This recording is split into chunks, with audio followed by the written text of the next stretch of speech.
Bonjour Farah Kessri, merci d'être là. Vous avez signé avec Michel Simès, le docteur Michel Simès, Même pas bête, les 5 sens comparant l'homme et l'animal, qui est un livre pour les enfants, mais aussi pour les adultes, c'est chez Glénat Jeunesse. Alors parmi les sens incroyables, il y a Louis, avec des oreilles, là aussi, c'est des vraies merveilles, la nature est incroyable. Oui, absolument. Vous avez On différentes... commence par quoi? Parce qu'il y a tellement d'exemples. C'est vrai, on peut commencer par les grandes oreilles des éléphants. Il y a une différence entre les éléphants d'Afrique et les éléphants d'Asie. Ils n'ont pas exactement la même taille. Eh bien, les éléphants d'Afrique, eux, effectivement, comme ils sont dans un environnement beaucoup plus chaud, leurs oreilles sont beaucoup plus grandes que leurs cousins d'Asie. Tout simplement pour évacuer la chaleur, mais également pour entendre. Et s'ils sont si grands, leurs oreilles par rapport à... Si leurs oreilles sont si grandes, c'est parce que ça va leur permettre aussi d'évacuer non seulement la chaleur, mais aussi d'évacuer les mouches qui sont dans l'environnement. Ça c'est un petit avantage supplémentaire. Mais vous avez aussi la chouette effraie qui est très intéressante parce que c'est une espèce qui a non seulement des trous auditifs, hein, vous ne voyez pas là les oreilles, puisqu'il n'y a pas de pavillon externe comme nous, ce sont deux trous auditifs. Les deux trous sont pas très bien des deux côtés. Vous avez un trou qui est en haut et un trou qui est en bas.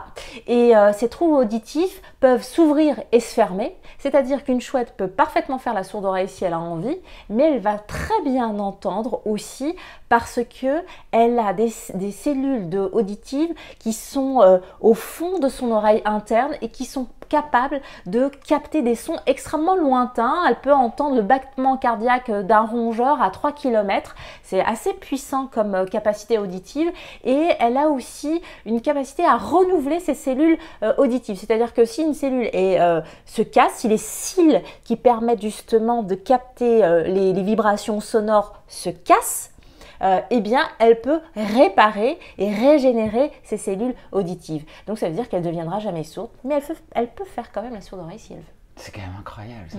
Alors, il y a un autre animal extraordinaire, c'est des animaux, les serpents. Là aussi, c'est tout à fait étonnant. Les serpents ont la particularité de capter plutôt les vibrations qui se propagent au sol. Alors, les serpents, on ne voit pas leurs oreilles. Ce sont vraiment une espèce qui a pas des trous auditifs.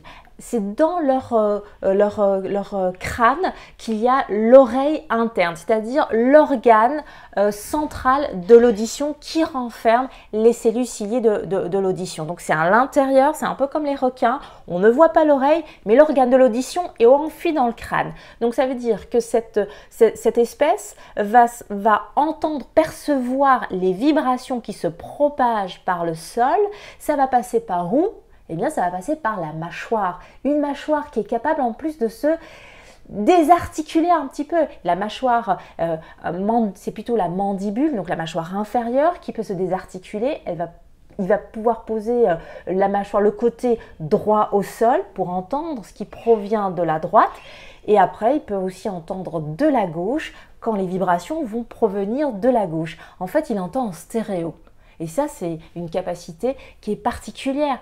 La vibration sonore, c'est extrêmement important parce que quand ça ne se propage pas dans l'air, si jamais on ne peut pas entendre, on ne peut pas capter la vibration sonore qui se propage dans l'air, il faut trouver un autre support. Les requins, ça va être dans l'eau et les serpents, ça va être par le sol.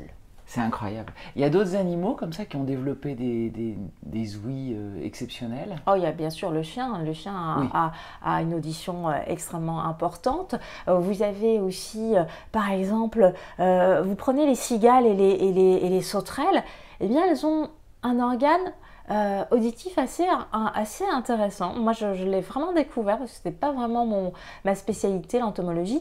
Et là, on remarque qu'il y a des membranes tympaniques. Vous savez, cette membrane qui est au fond de notre oreille, qui vibre, qui amplifie les ondes sonores et qui permet justement à ce que l'organe de l'audition qui est tout au fond de notre oreille puisse capter l'onde sonore et l'amplifier et vraiment la décrypter.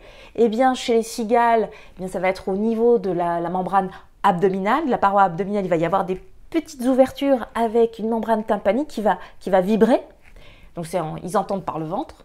Et les sauterelles, elles, eh bien, elles ont des membranes au niveau des membres, enfin des membres avant. C'est comme si c'est comme si les sauterelles avaient des membranes tympaniques au niveau des coudes. Vous imaginez entendre par les coudes ou par les genoux, c'est quand même assez surprenant. Et ça fonctionne très très bien. Merci.